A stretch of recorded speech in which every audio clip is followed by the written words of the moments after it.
everyone who's on the call. And we're just starting off the call, so maybe I think more people will start attending and participating a little later. But thank you so much for everyone who has joined in. Let me just give you a little brief of the agenda and also a little introduction and a little bit about the past 1 year on in terms of business. Uh,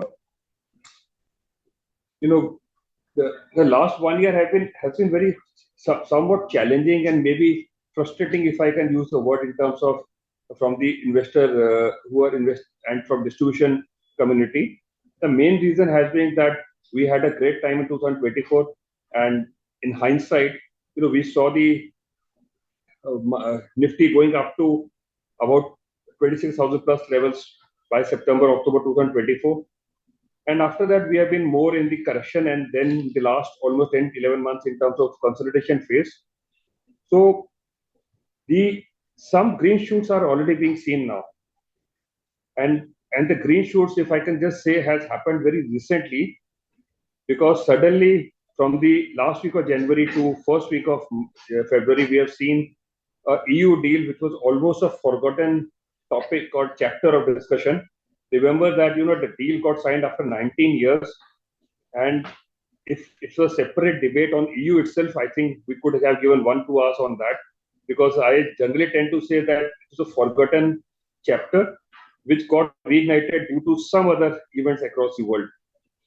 And then we saw the budget coming in, and if mother of all deals, as they said about EU, was not enough, we got father of all deals, that is USA. We got signed in, and it is in progress now.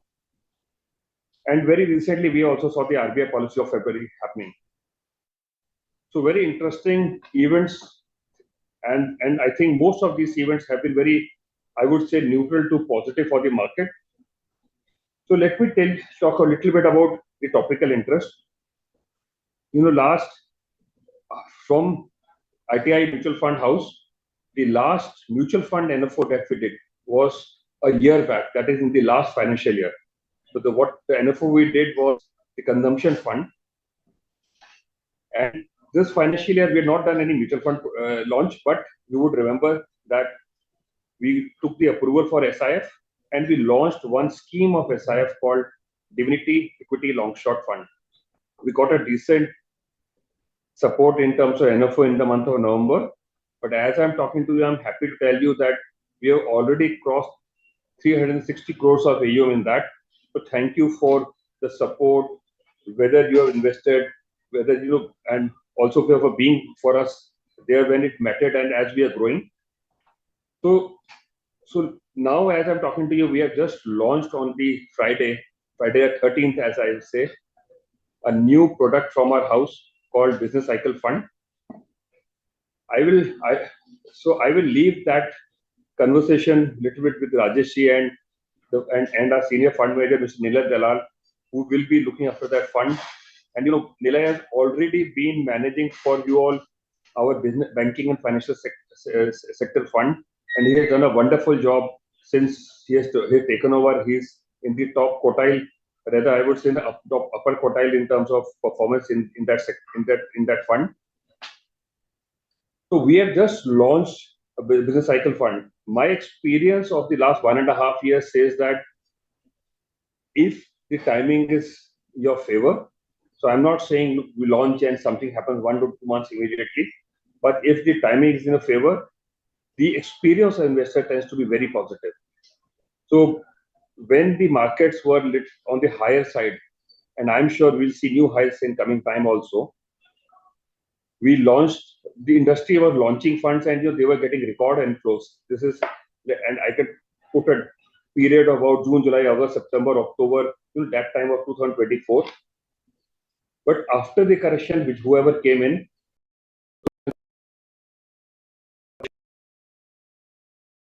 general investors look at it, 10 rupee NAV, what is, and if it is above 10, having some comfort. That is what I would like to say about this happening. My comfort is this, that one, the fund is going to be by very And two, my last, the future comes quite positive. 1.5 years of this discussion consolidation, I'm sure that we are moving into the cusp of some, and that is where I have to say that look at supporting us in the NFO, the bit, the NFO, what we are going to manage, how we are going to manage, what we our outputs like. That my conversation with you all by Rajesh and by so on that account where I think that the future looks better than what we have seen 1.5 years. I to put some out there on little bit on the market and if you can and on the fund law. Rajesh Bhatia, he is the person who has been in the industry for 3 decades and is leading our total fund house both in terms of mutual fund SIF and also also looks after macro the AIF that we manage. So Rajesh, if you could take Rajesh finishes, Nilay will take over and take you to the presentation, sharing of the presentation also. Thank you, everyone. Thank you, JP sir, for that preamble and that introduction. I think JP sir quite pertinently pointed out that we have always been a little more thoughtful about what funds we bring to the market, and that it better serve our purpose. Otherwise, there is no point in bringing an NFO. I remember when we brought out the Flexi Cap in February 23, it was an absolute opportune time to bring a product like a Flexi Cap because since then, I remember a time at some point in time in the next 12 months, we were up 80% or so in the Flexi Cap kind of product. Similarly, I think when we saw that the capital expenditure cycle was slowing down, we brought the consumption fund, very opportune time as well. And now today, we are talking about the business cycle fund. In between, as JP sir pointed out, we also had the Divinity long short launch as well. So I think one point is that I would want to point out is that ITI mutual fund has been fairly thoughtful about the product launches that it has done over the past few years. And every time that we bring a product, we think we're not only offering a product, but we think it's an opportune time to invest in that category. So that's the first point I just wanted to make and highlight given our history. The second thing I want to tell you is, and I think JP sir kind of alluded to that as well, that we think fortunately it's a very good time to be looking at the equity markets all over again. You know that while we had a fantastic 2020 to 2024 kind of a run, since September 24, the markets has been insipid. In fact, they are down. The large caps index is down, but mid cap and small cap is down even more. And the median is probably even worse than that. So basically, there has been a correction in the equity markets over the last, let's say, 18 months or so. And equally, what has happened is earnings have gone up.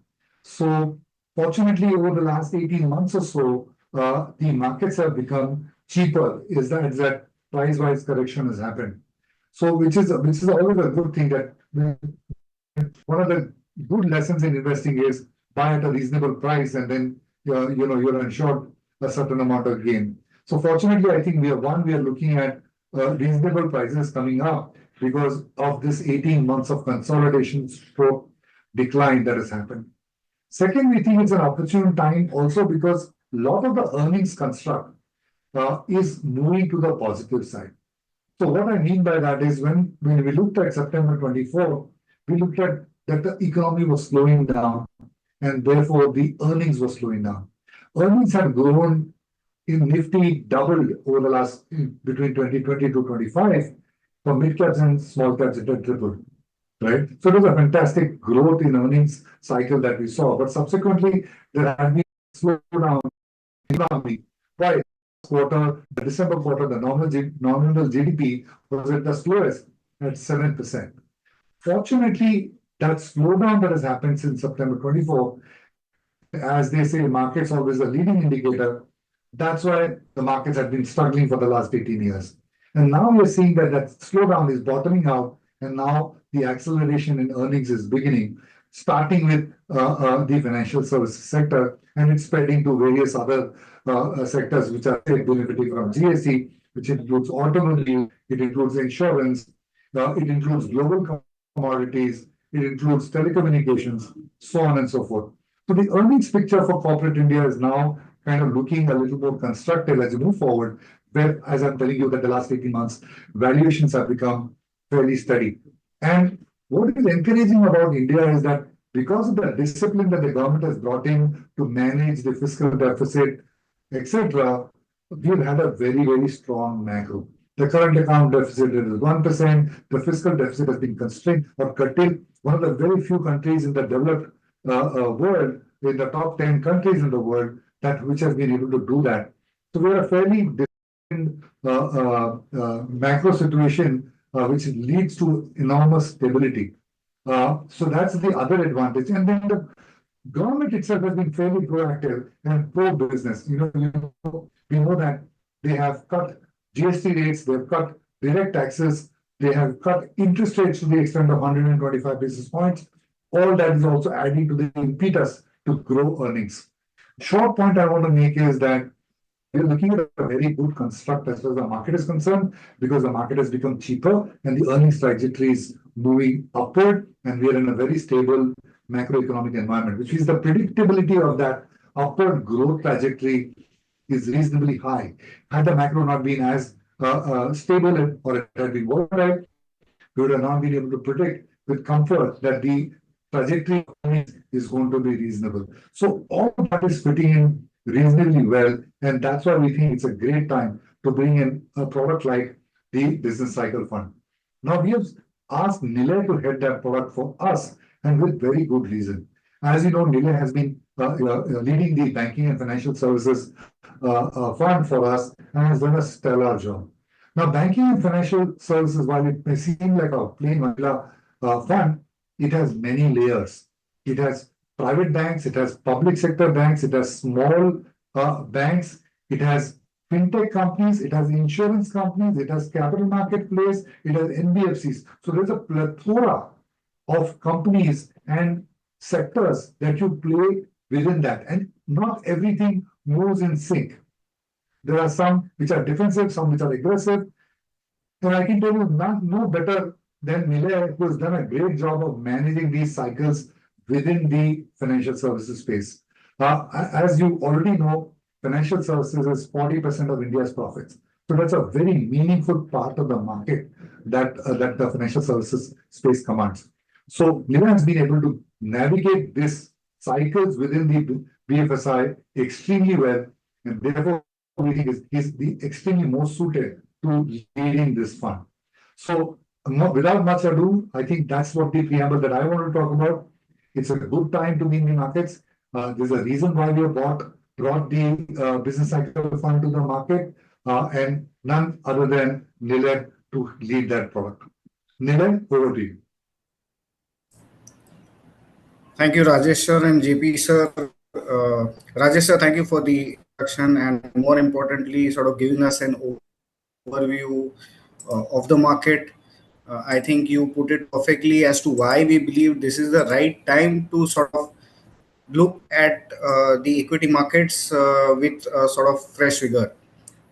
So straight in, I'll just jump into the presentation of the business cycle fund. So we've sort of analyzed the entire business cycle, the architecture for a fund. So very clear in one sense. A business cycle fund is to be run with sort of a higher or abnormally higher sectoral deviation. It's a fund wherein you have to have overall conviction on a particular set of sectors.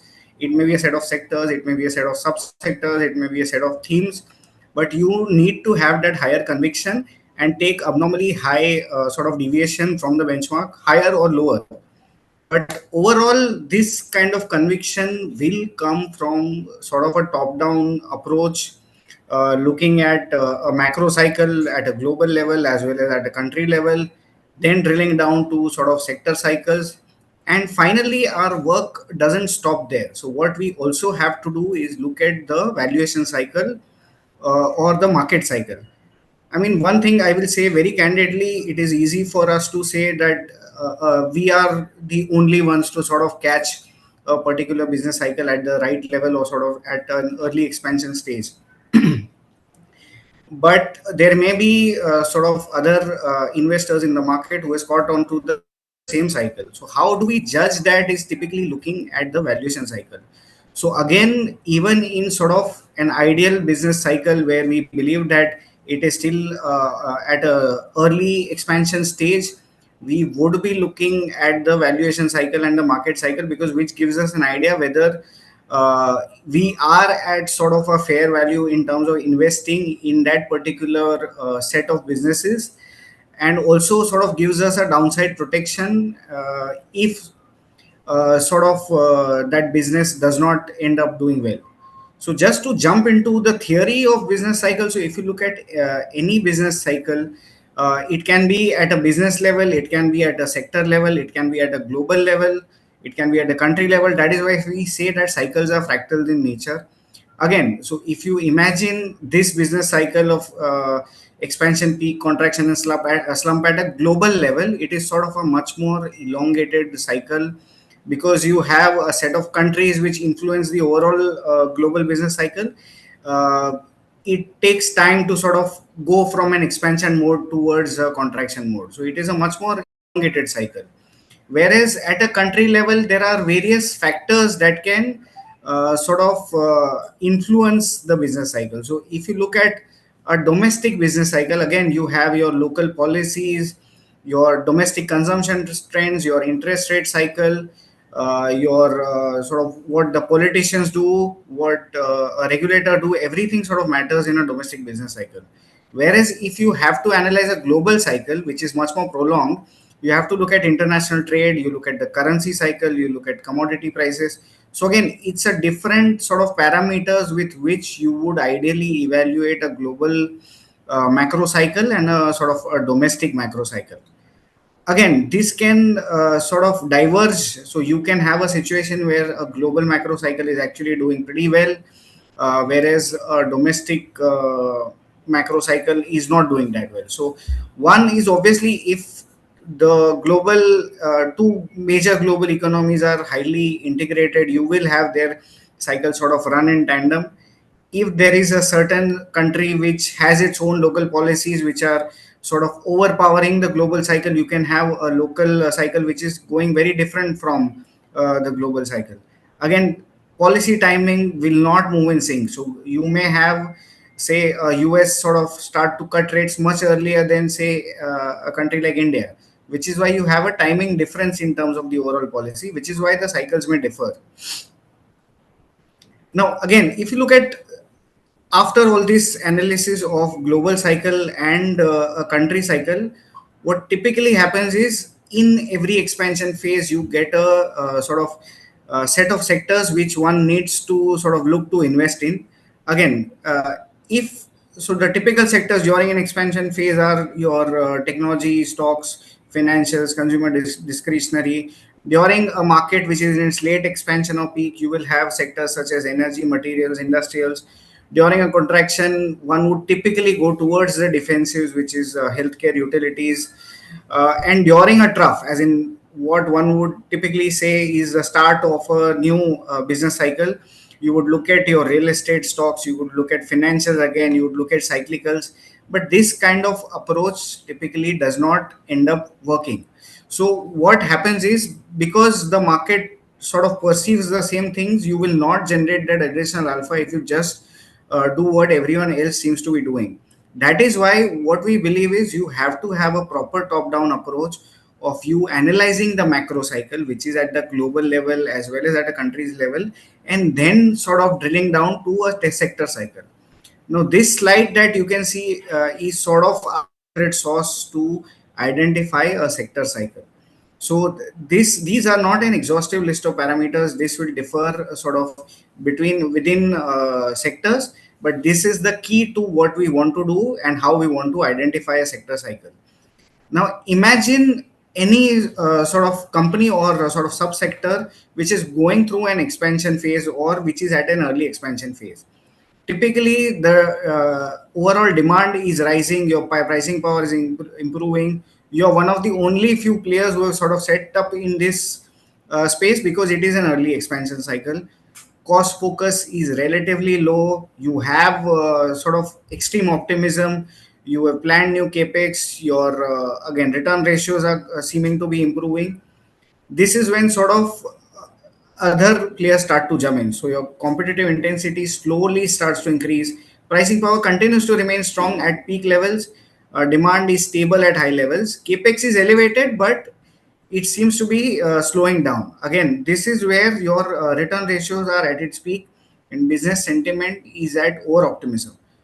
This is when, because of sort of competition moving in, you go to a contraction phase. Pricing power starts to weaken because again more players have joined the fray. Your demand is slowly slowing. This is when you start to focus on cost. This is the first time in this business cycle that you start to focus on cost, because again your return ratios seem to be declining.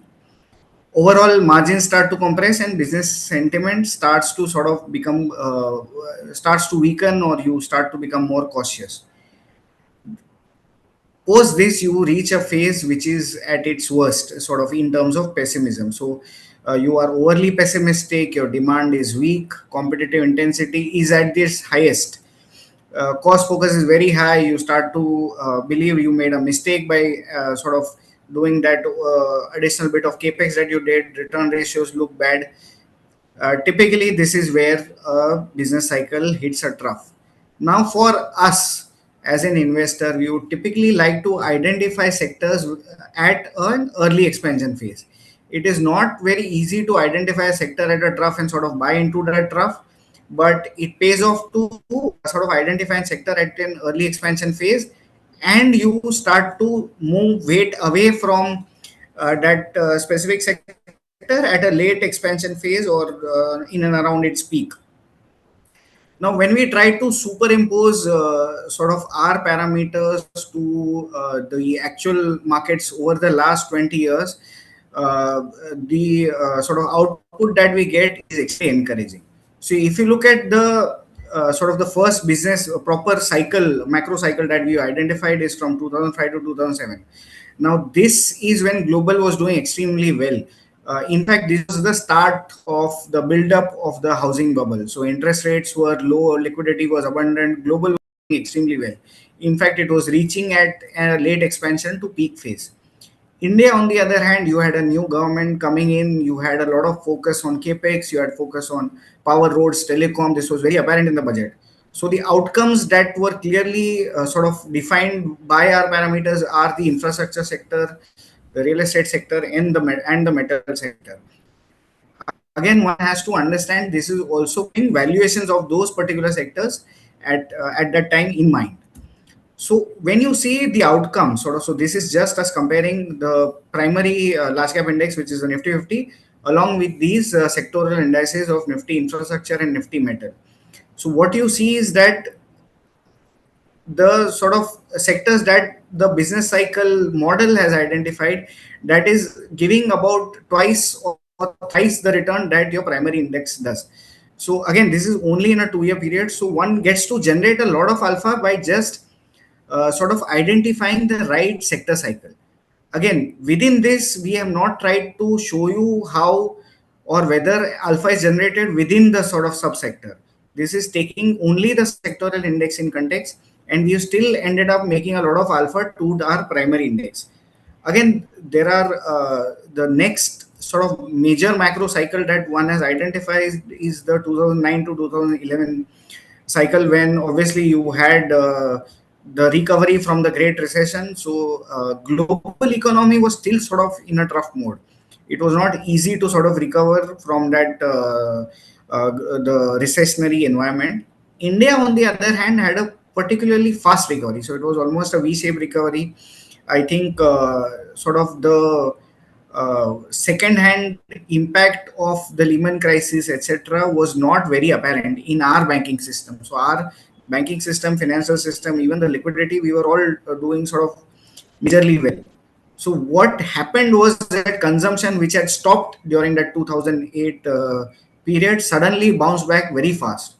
So the overall sectors which did well were the automobile sector and the private bank sector. Again, within the private bank sector, the retail focused private banks did extremely well because that was what was funding the consumption. Again, giving a similar example, this outperformed the primary sort of benchmark by a big margin. Again, so one of the examples was when the global was actually doing very well, but India was not in a great condition. So this is post the sort of GFC, and the after the recovery, global cycle actually recovered pretty well. During the 2013-14 period, India was actually going through a tough phase. So you had a currency which had depreciated from 55 to 68. If you remember correctly, India was part of the fragile five economy. Current account deficit was extremely high. You had elevated levels of inflation. Uh, so this meant that most of the sort of business cycles were going through a pretty rough phase. This is when your defenses and sort of export-led defenses like IT and pharma did typically abnormally well compared to your primary index. So again, this is an example wherein the two indices selected as a business cycle have done actually much better than your primary Nifty index. So we have again, one of the examples was also the deleveraging rotation. Here the global cycle does not matter as much. I think the India cycle was much more important. So you had the asset quality review by the RBI. PSU banks were buried under bad loans. Credit effectively was broken. So not only PSU banks, but sort of corporate focused private banks also had a very tough time. So what typically worked here was the other retail based focused private sector banks, retail focused NBFCs had a gala time. So they had a major market share gain in this period. So again, if you look at the private bank index and the financial service index did extremely well compared to your primary Nifty index. Now, coming to the post-COVID, or sorry, during the COVID situation, wherein again everything seemed bad.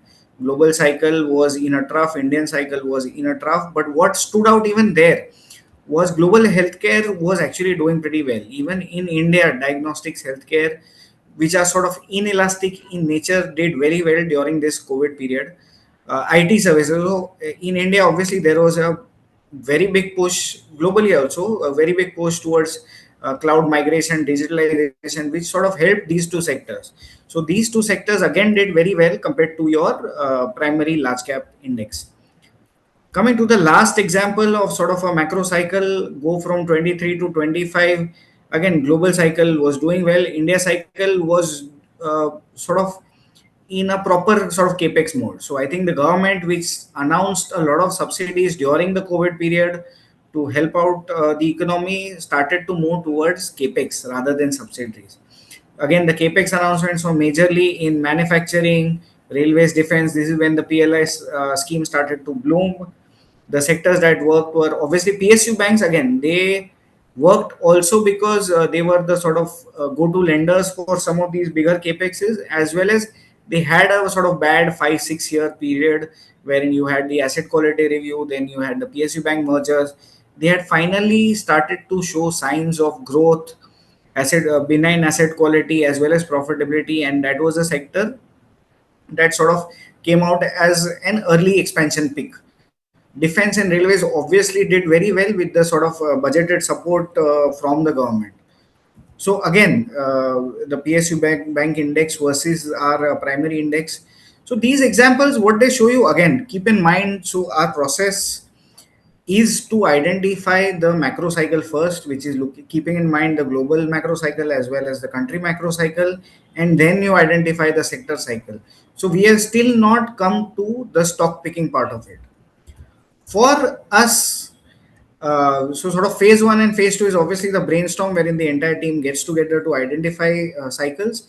Again, theme approval and sizing according to us is extremely important. So if say it is a business cycle led by very small cap or micro cap stocks, you have to keep the volatility, the risk in mind, and the sizing will also be typically smaller. But if it is a bigger sector sort of going into the right business cycle, you can have that extra bit of leverage in terms of overweight and underweight positions. But coming to our last sort of part of the process, which is the stock picking within the cycle. So once you identify a cycle, from a top-down approach, our stock picking continues to be sort of a bottom-up approach. So we are the kind of fund house whose stock picking is still sort of qualitative as much as quantitative.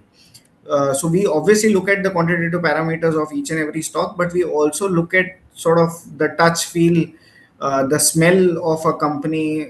We are rather intuitive in that approach. We believe that this is also extremely important to sort of avoid red flags or bad picks or sort of accidents within sort of our stock universe. Obviously, last phase is a periodic review of our thesis. We won't get all the cycles right. We do will end up getting sort of 70-75% of the cycles right. But because we have kept sort of the valuation cycle or the market cycle in our mind when sort of picking the sector cycle, we do believe that even if we do end up getting a sector cycle sort of incorrect, we will make minimal losses by exiting those sectors. Again, one or two key points: we are not sort of our approach towards overall sector picking or stock picking is not sort of value or contra or quant in nature. It is a proper top down analysis, more parameterized. The stock picking is bottom up, which is sort of parameterized as well as qualitative. It's a blend of top down and bottom up approach uh, for sort of investment stocks. Now we've obviously looked at our parameters and our process and our approach to how we would go about running and constructing the business cycle fund. We would also like to sort of show you what we like as of now. Now, this is not an exhaustive list, but just to give you an idea of how we think about sectors. So, one of the key sectors that we like right now are the large hospital chains. Now, if you look at the diagram on the bottom left of your screen, this is in terms of hospital beds. So, about 32% of the hospital beds are owned by the government. 68% are already owned by private players, but of this 68%, only 8% are sort of the large hospital beds operated by larger hospital chains. Now, according to us, larger hospital chains have all the advantage. They have the power to sort of negotiate with doctors. They have the power to negotiate for medical equipments. They have the power to liaison with the government. They generate a lot of cash flow again, which can be used to either sort of make themselves bigger by inorganic sort of expansion or sort of deleveraging themselves. What we believe is that because of the high sort of profitability, so in terms of ROC, they are doing an excellent job. But also, what one has to understand that this is sort of also a synthetic defensive sector. So even if the macro goes for say unfavorable, you have a hospital sort of overall hospital demand or medical care demand is rather inelastic. Pricing is pretty sustainable. Also, one more thing to note is that in terms of average revenue per beds, these are on a continuous growth mode. These majority of these larger hospital chains have been doing the capex for the last 3-4 years. A lot of that is now maturing and sort of will give you that higher operating leverage. Remember, larger hospitals typically run like a hotel. There is a lot of fixed overhead. So once the operating leverage starts to kick in, once you have occupancies sort of go from 50 to 55, you will see a majority of that flowing through to earnings. So we believe that this is sort of a sector one should look at in their portfolio. We are extremely bullish on this sector. Again, one of the other themes that we like is the power sector. Now, one has to realize, see, in terms of power, as a country, we are in a power deficit. we most likely will remain in a power deficit because power demand is growing substantially. Again, one of the major reasons of power demand are, according to us, the 4Ds, which is data center, digitalization, decarbonization, demographics. I'll come to this one by one. Obviously, the data center story is sort of a big story in India, but one has to realize that data centers are huge power guzzlers. And I'm not only talking about I'm not even talking about AI data centers. AI data centers are even further sort of power guzzlers. So an AI chip typically sort of consumes 10 times the power that a regular sort of chip consumes. So again, the entire data center story has to have an impact on the overall power sector, sort of power demand. Digitalization has been playing out, and that is sort of a regular sort of driver of power demand. Again, decarbonization, if you see, the government focused a lot in 22, 23, even 24 on solar power, solar energy, wind energy. I think even the government seems to have realized that this will not be enough. So they have started sort of reordering on the thermal front as well, and now talking about nuclear power as well. Demographics, obviously, our population is growing at that 1.7%. And plus, when you look at this from a premiumization angle, which is basically a lot of people are sort of supplementing the air coolers for air conditioners. So the power demand is even higher than the overall demographic growth. So simply speaking, you look at, so it is an inescapable sort of sector. The government will have to do capex on power. The government will have to incentivize the private players enough to sort of do capex in power. The ministry themselves has said you will see about a capex of $500 billion in the next 5 to 7 years in this sector. We believe that this will be one of the key sectors in our fund, as well as one of the key sectors which will outperform in the next 3 to 4 years. What this also includes is your power ancillary space, which is sort of the B2B, that is sort of suppliers to the overall power utilities, and also on the grid part. So grid modernization again is a theme that one will be required to play with the decarbonization theme. So grids need to be modernized because of your solar power as well as wind power sort of coming in into the overall network. Again, so these are the sectors in focus, but we also have key themes in focus. Now, one of the major things that we like is premiumization. Now, premiumization, according to us, is sort of any company or any sector which sort of caters to the needs of the aspirational Indian. Now, typically, the aspirational Indians has now tended to be the younger Indian. So, as generations shift, this theme catches on even more fervor.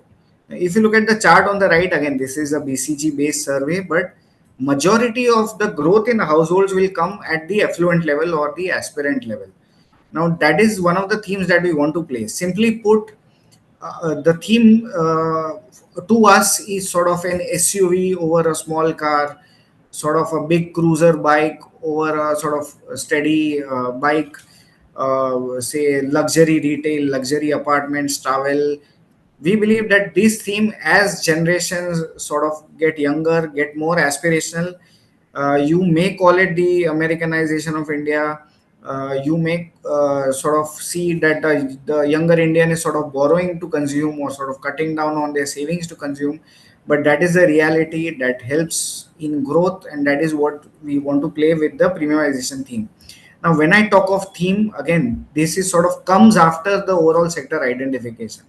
So just to give an example, if you want to buy within the auto sector, because we believe that the cycle is right, we would not just buy any auto stock. We would buy an auto stock which looks better with the lens of premiumization. So the themes are basically lenses to sort of identify companies within a selected sector. Remember, the sector cycle is the boss. So the sector cycle will tell me whether to be in that sector or no. But if I have to be in that sector, I will use the sort of premiumization lens to identify stocks within that sector. Lastly, what we want to sort of our final word is, so we are an economy which is going from 4 trillion to 10 trillion, we are looking at, like I said before, unstoppable themes. We are not looking at sort of cheap cycles. For us, a good company at a fair price today is still better than sort of a perfect entry that one wants to make. We may never get that perfect entry, but a fair valuation, a fair price for a stock, for a good business is what we are looking for in this fund. So over to you. I think I'm done with my presentation. If there are any questions, happy to answer them. So, we have got few questions. Maybe I can put one by one. So, the first, question, first question we got is that what are the tools you will use or the process to identify the sectors? Yeah, sure. So basically, our approach is pretty top down in terms of identification of sectors. So we have our own set of parameters to identify where we are in the global cycle, which is the global macro cycle, and then consequently where we are sort of in the country macro cycle. The parameters that we showed, sort of again, not an exhaustive list of parameters, depends on sector through sector, but that helps us sort of identify or catch a sector at its early expansion phase. Having said all that, we may get the sector cycle right, but according to us, the valuation cycle or the market cycle is equally important. You don't want to get into the right sector at the wrong valuation, because then that's somehow you get stuck with the wrong valuation. The sector may continue to do well, but the stock prices may not. So that is why the parameters are the ones that we showed. That are those are the major parameters. Again, 80% of sort of the parameters are sort of quantitative in nature. Sort of we get it through high frequency data or even sort of moderately low frequency data, which is data coming in every month or every quarter. But that helps us, and the remaining 20% is obviously a little bit qualitative in nature. In terms of overall parameters. But I think, and just because the question came, I think we should clarify. Question was, there was a sentence you used when you were in the presentation. You said, "What do you mean?" Question is, what do you mean when you say we smell the company? Sorry? What do you mean when you As a say smell. No, no. Smell is basically intuitive. So basically, we don't want to get into companies where numbers. So we have had enough examples.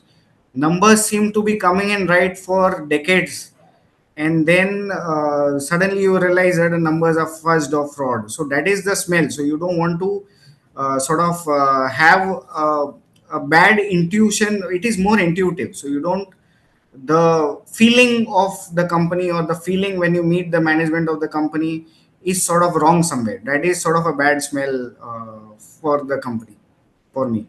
so? So if you can just throw some light on, you know, we both to clarify which like the benchmark for us is Nifty 500.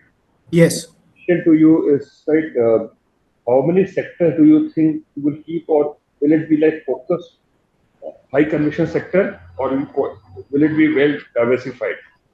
Okay. So typically, what we have seen is you will have, at least in every cycle, every macro cycle, what we've learned is you will typically have 2 to 3 major business cycles in that early expansion mode. So you would see us being abnormally sort of overweight on those 2 to 3 business cycles which are in its early expansion mode. Slowly, as they move into sort of mid expansion and late expansion, is when we start to take off weight and sort of identify the newer business cycles where we want to go abnormally overweight.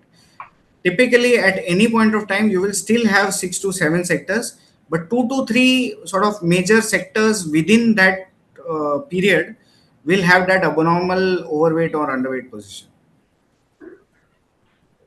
So, so, so Nila, I think the next slide is on this benchmark and de-weightages, right? If you Yes, yes, yes, yes, yes, yes. really want to see, and maybe, so I'll put the next question, and maybe these two questions. Uh, so let me put the question first. This question, which is relates to the answer you just gave, right? Because overweight or underweight, is there any numbers that you're going with, percentage or times, that any restrictions, any limits on that for you? Yeah, sure. So On the bigger sectors, so typically sectors which are currently more than 5% in the my benchmark, I can go up to 8 to 10% overweight or 8 to 10% underweight in majority of the bigger sectors. Consequently, on sectors which are sort of small cap heavy and which have a very small weight, there I can go only 4 to 5% overweight or underweight. This is sort of also a risk measure. See, if just again giving an example of the top of my mind, if I'm say extremely bullish, or I say catch the cycle at the right time for RTAs. RTAs are basically sort of the assist mutual fund, so which has two stocks. Both the stocks overall have a market cap of about 35,000 odd crores. I can't go 10% overweight in a sector that is that small. So I may have caught the right cycle, but according to us, the sizing of the sector is extremely important. Typically, what we have seen is beyond that 10% mark, your sort of risk return arbitrage sort of goes for a toss. So you have rather more risk than return. So we believe that it is enough to generate significant alpha by being 8 to 10% overweight in larger sectors and sort of 4 to 5% overweight or underweight in smaller sectors. Right. Basically, what you're saying that if you have financial, which is 32%, 31 weightage, maybe we can go 40, 45, Yes. We can go 40. In 45. fact, I personally even break up the financial services into banks and NBFCs and insurance. But yeah, it is safe to say if I'm if financials is the sector that the business cycle fund wants to sort of has identified, then we would typically be about 40% weight in financial services. So similarly, if you're underweight, you might be like 20 or 30. Yes. So, and since you talked about the medium and lower percentage sectors, let's take an example of where we are 6% or so. So there you are saying that maybe you can be 12%. We can completely ignore the sector. Yes, that can also happen if we are say sort of we are at a contraction cycle or an early contraction cycle. Typically we'll ignore the sector altogether. Okay. So I think another question we can both you can give the answer together. One, this between flexi cap and focus funds or business Yeah. cycle. Sometimes Yes, like is it like flexi or focus? At the same time, the question is if you can just put a light on how much you think might be between large, mid, small caps. sure. Okay, so flexi cap focused funds, flexi cap funds, focus funds, and business cycle funds, the perspective is very different. One has to understand. See, flexi cap is a properly diversified sectoral fund. In any properly diversified sectoral fund, the sectoral deviation typically does not exceed that 3 to 5% mark. In a business cycle fund, specifically, we are identifying those businesses which are in an early expansion cycle or a good sort of growth cycle, and you go abnormally overweight or underweight. Consequently, a focus fund, on the other hand, is more to do with the stock deviation. So, a focus fund is more of a stock call, whereas a business cycle fund is more of a sector call. So that is the key difference. So in a focus fund, a sector does not matter as much because you are limited in the number of stocks that you want to buy. That is why the major call is still on the stock. Whereas in a business cycle fund, the major call is on the sector. Sorry, the second part of your question was how much a large cap. Yeah, Yes. again, so again, it's very difficult to answer here because the cycle is what drives sort of whether or what percentage of large cap, mid cap, and small cap we have. But typically, what we have seen sort of across the years is that such a fund would typically have, say, 55 to 70% type large cap weight, the remaining sort of 25 to 30% mid cap, and the remaining would be small cap. Again, if it is just to enunciate, if it is sort of a early expansion cycle at a macro level, typically what one would end up doing is take a little larger weight on the small cap front, because small cap stocks are the first ones to sort of go into early expansion zone. At a late macro cycle or at a mid-level macro cycle, say mid-level macro cycle is where our country is right now. So at a mid-level macro cycle, you have an equal balance between mid cap and small cap, but a larger share would go to the large cap. Sure. So I think we have covered all the questions. So Nilay, if you can just take us to the second last slide and last slide of disclaimer and the riskometer. In the meantime, maybe I'll just update everyone that the NFO just opened on 13th. It will close 27th next Friday, the 27th, 22nd of February, and a week after that, lockdowns will happen and and so on. So and then it will reopen for further purchase after that. So the exit load is only after 3 months, and that is 0.5%. And maybe the next slide has a riskometer and disclaimers. So our the product is already on for purchases in the NFO. Our team is out there in case you need any more further clarification, any more feedback on the product or other things. The presentation is available on our website, as well as in case you need it, you can write to us and we'll send it to you. So thank you so much for giving us the call. Thank you for having supported us all these years. We look forward to your support in this NFO also, and we will be in touch. Thank you for being on this webinar covering our business cycle fund NFO. It is an open-ended sort of active equity investment scheme. In terms of investment, what you can do, lump sum is obviously 5,000 and then multiples of 1 thereof.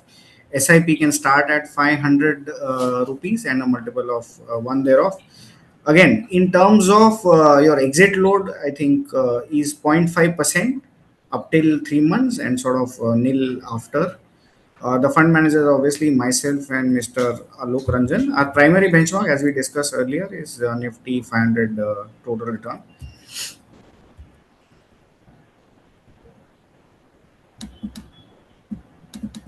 No, so this is obviously like any other diversified sort of fund. It is a high risk fund. So just want to put it out there.